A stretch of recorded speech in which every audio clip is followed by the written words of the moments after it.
akan menyaksikan kesempatan Majelis Ahmad Rasul Indonesia. Selamat menyaksikan.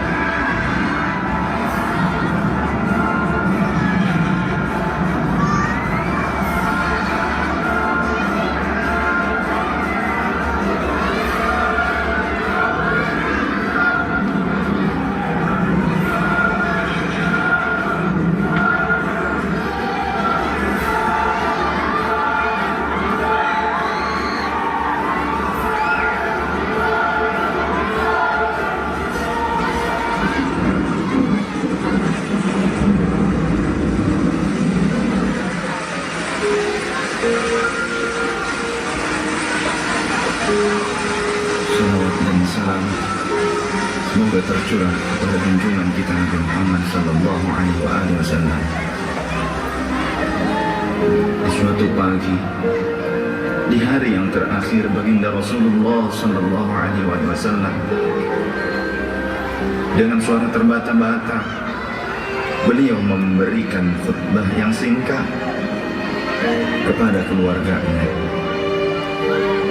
Wahai umatku, kuwariskan dua perkara yang agung kepada kalian, yaitu Al-Quran dan Sunnahku, juga Al-Quran dan keturunanku. Barang siapa yang mencintai Sunnahku dan keturunanku, maka mereka telah mencintaiku, dan kelak orang-orang yang mencintaiku akan masuk ke dalam surga bersama denganku. Khutbah singkat ini diakhiri dengan Rasulullah sallallahu alaihi wasallam memandang dengan pandangan yang tenang terhadap mata sahabat-sahabatnya. Pada saat itu terlihat Abu Bakar Siddiq membalas pandangan itu dengan mata yang berkaca-kaca. Umar radhiyallahu anhu menahan nafas tangisnya dengan begitu kuat. Utsman radhiyallahu anhu menghela nafas sepanjang-panjangnya melihat Rasulullah sallallahu alaihi wasallam. Ali radhiyallahu anhu menundukkan kepala sedalam-dalamnya,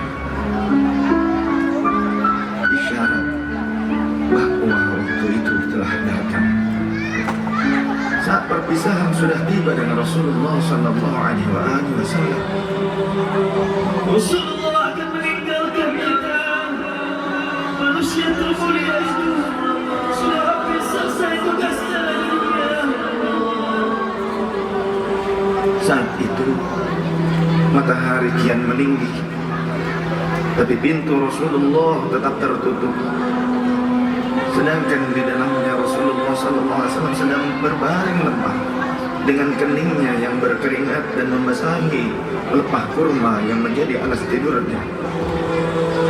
Tiba-tiba dari luar pintu terdengar seseorang yang mengucapkan salam.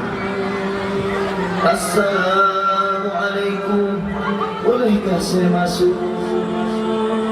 Lalu Fatimah membuka pintu seraya berkata, Waalaikumsalam, maafkanlah aku, ayahku sedang demam. Lantas Fatimah membalikkan badan dan menutup pintu. Rasulullah SAW mendengar jawaban Fatimah. Seraya beliau bertanya, siapakah yang datang itu, wahai putriku? Fatimah pun menjawab, Tidak tahulah wahai ayah, tak pernah aku lihat orang itu sebelumnya. lalu Rasulullah SAW menatap putrinya itu dengan pandangan yang menggetarkan. Satu-satu bagian wajah mereka seolah hendak dikenal. Orang-orang yang berada di samping beliau dipandangnya dengan pandangan yang begitu tenang. Rasulullah pun berkata, ketahuilah wahai putriku, dia itulah yang memisahkan kenikmatan dunia. Dialah malakul maut. Dialah malakul maut.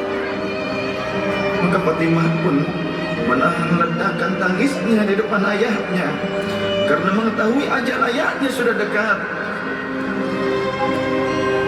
Lalu malaikat Israel dan Jibril datang menghampiri Rasulullah Sallallahu Alaihi Wasallam. Akan tetapi Jibril tidak mau mendekat kepada Rasul. Jibril hanya menunggu di langit pertama. Lantas Rasulullah bertanya, wahai Jibril, jelaskan apa hakku di hadapan Allah Subhanahu Wa Taala. Rasul berkata dengan penuh kelemahan. Lantas malaikat Jibril pun berkata, Ya Rasulullah, pintu-pintu langit telah terbuka. Para malaikat telah menanti kedatanganmu. Semua pintu surga telah terbuka lebar menanti kedatanganmu, wahai kekasihku. namun kata Jibril tidak membuat Rasulullah SAW. Kalimatnya tidak membuat tenangnya bagi Rasul. Mata Rasulullah pun masih penuh dengan kecemasan. Kemudian Jibril berkata, Apakah engkau tidak senang mendengar kabar ini, ya Rasulullah?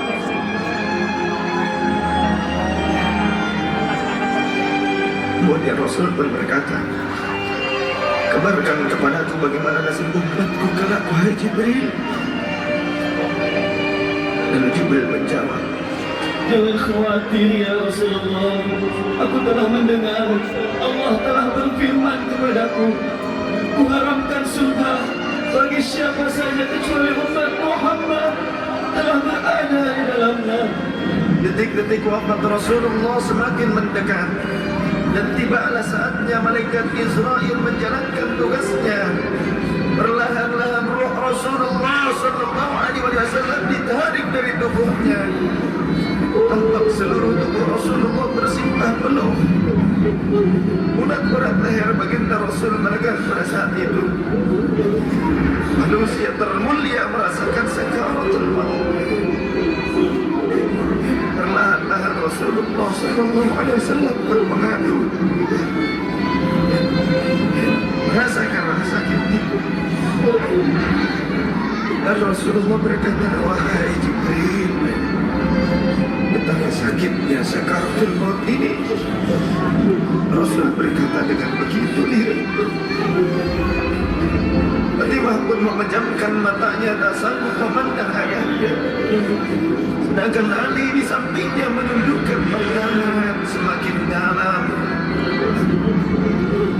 Dan ternyata Jibril pun memalingkan mukanya, tak mampu memandang Rasulullah Sallallahu Alaihi Wasallam.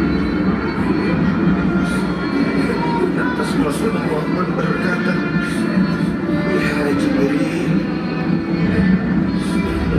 izinkah engkau melihatku hingga kau palingkan wajahmu dariku, hai Jibril? Lantas Jibril pun menjawab, Siapakah yang sanggup melihat kekasih Allah di rumah ajalnya, ya Rasulullah?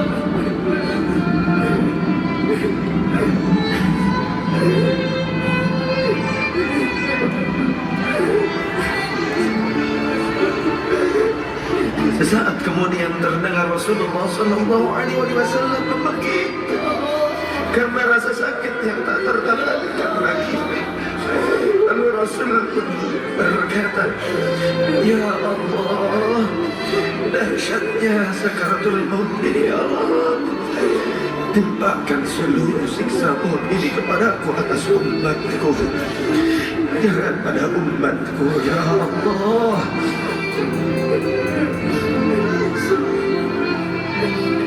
Rasulullah memperjuangkan kita. Badan Rasulullah mulai dingin dan lemah. Kaki dan dadanya sudah tidak bergerak lagi pada saat itu. Menegang seluruh urat-urat beliau.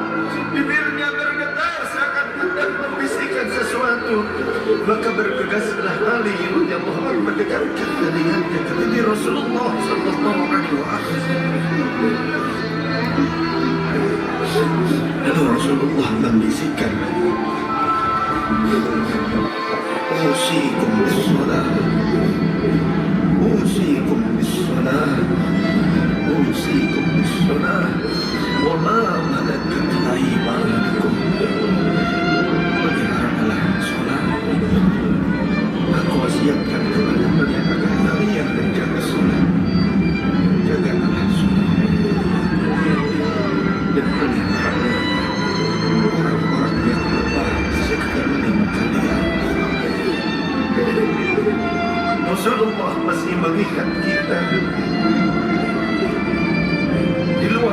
saat itu terdengar tangisan dari para sahabat yang bersautas.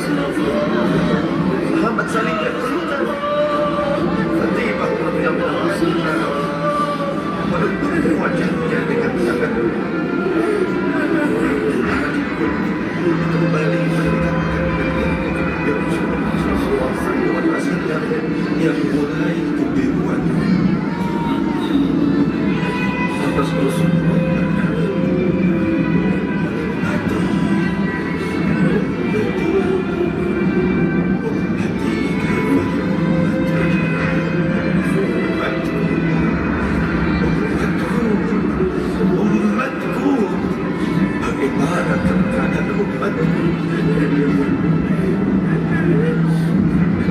Rasulullah masih manggil kita umatnya.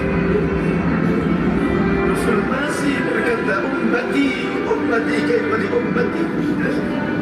Rasul masih mengingat kita umatnya. Dan berakhirlah kehidupan yang semulia perasaan kita.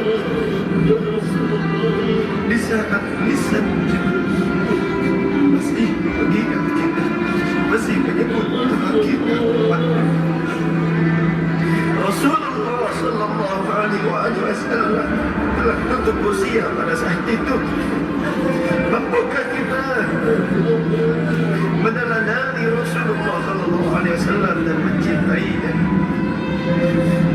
Ia yang mencintai kita hingga akhir hayatnya. Padahal kita adalah umatnya yang tidak pernah beliau temui. Ya Rasulullah, Ya Rasulullah, Ya Rasulullah.